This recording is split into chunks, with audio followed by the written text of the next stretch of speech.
So I'm not talking about those kind of scars you get in your face after a spot, because I don't really have a story. I guess I could tell you a story about my last one, which was here, and I called it Squishy. It survived for about 7 days, and that was the end. See, not a very exciting story. I'm stronger after it, I guess.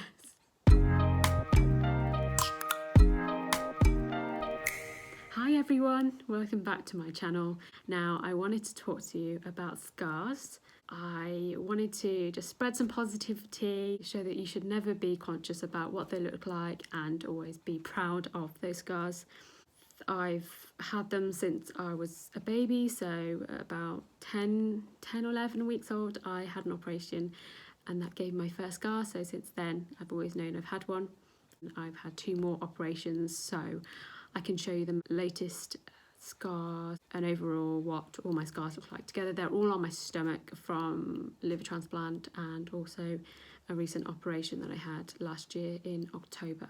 So I can show you the healing process of that one. I'll talk to you a bit more about how scars are formed, treatment options that you may want, but overall I wanted to just spread some positivity about them and to show that, you know, you don't need to ever be ashamed of them and to never feel that they look ugly or feel embarrassed about how they look.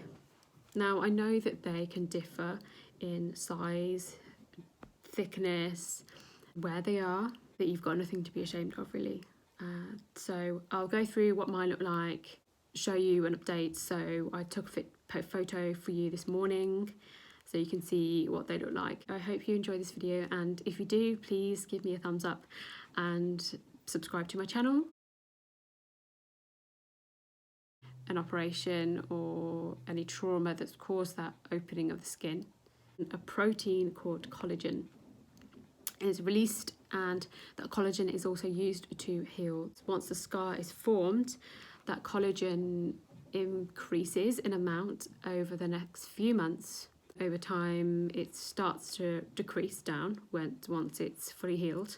It's going to be red, it's going to be sore, it's going to be numb in that area. And after 2 years, it won't change in appearance or size. So that's when everything's been healed completely. You may find that it's going to still be numb because of the damage it's caused to those nerves in that area. I'm not afraid to, show them. I'm not afraid to wear anything to stop anyone from seeing them. It's not as if I'm just going to run around in a crop top all the time. It's just I'm not afraid. I'm not ashamed of them. So the vitamin E in particular from the bio oil is thought to help, but there hasn't been any proof of the fact that it works. I didn't even use vitamin E cream on my scars, bio oil, anything like that. I didn't bother because I knew that my first scar when I was a baby had healed fine. I'm lucky to have had a particularly neat scar anyway. The appearance of the scar depends on how the skin has been put back together, so either with sutures, dissolvable, non-dissolvable, and also clips or staples, which are commonly used in large operations. They enable the stitches to stay together. They're like an extra backup way on keeping the wound together. You can also use skin glue, but they're used on quite small injuries, things like cuts on your forehead, steri strips as well, so they're just little plasters. Since the transplant operation, the area around my scar is still numb and still quite recent when I had my operation, so it's going to feel a bit odd in that area. Now, that hasn't stopped me from doing any exercise, but in terms of feeling, it feels completely different in my stomach on how it used to feel before. There are ways in which you can have work done on them, as in surgery, which is to the extreme. You can have treatments done that would help to reduce the redness. Sometimes your scars can get itchy. That's usually around the first few months of actually having an operation or any trauma that's caused that opening of the skin. That's completely normal, but if that carries on, there are treatments in order to reduce that itching. You can also put like cooling cream on as well, if it's safe for you to do so. But if you put anything on there, just speak to your doctor first before applying any medicated creams or anything like that. Now you can use special makeup, and it's waterproof enough to last for a couple of days, and then it can be washed off and then reapplied. There are also silicone gel sheets that you can put over the scar, and they help to reduce the redness and swelling. Dermal fillers, so if you've got quite a deep scar, so that goes indentation into your skin, then you can get dermal fillers into the scar that help to reduce the depth of the scar so that it's more level with your skin. It's always important to put some sunscreen on your scars as well, because they are particularly sensitive. Additional to the sunscreen you need to use as a transplant patient, because of the anti-rejection tablets that you're on, increases your risk of cancer, skin cancer. The advice is to have factor 50, sit in the shade, preferably, to reduce that risk as well. There are so many ways that can determine on how they look, how well it's been closed, the technique that's been used, whether it's been sutured, whether it's been stapled, the type of stitches, the technique, where it is, whether it's over another scar. I'll explain how my scar was closed. So they actually stitched it, all the different layers of the skin. So they didn't need to put any extra staples on the top. So they just stitched it right to the top of the skin, and they were absorbable stitches, so they didn't have to remove any. Sometimes the staples can add a few marks on where the staples have been. There are little scars from where I've had drains put in, but they're not as obvious.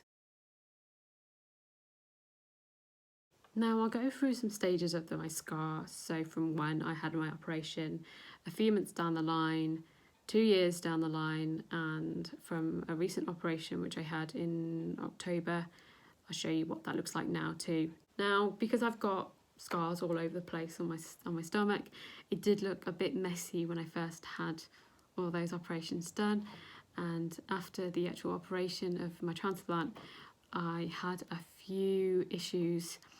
Post-op, I kept getting an abscess, and this was what they thought was because of a stitch that was inside the stomach. It was helping to support muscle, and because obviously it was quite weak at the time and took about 6 months to heal.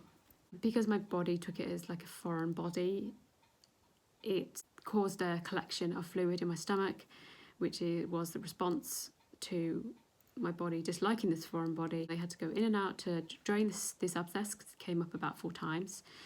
And from going in and out, that built up a larger scar. So it almost looked like a hole in between the horizontal and vertical scar.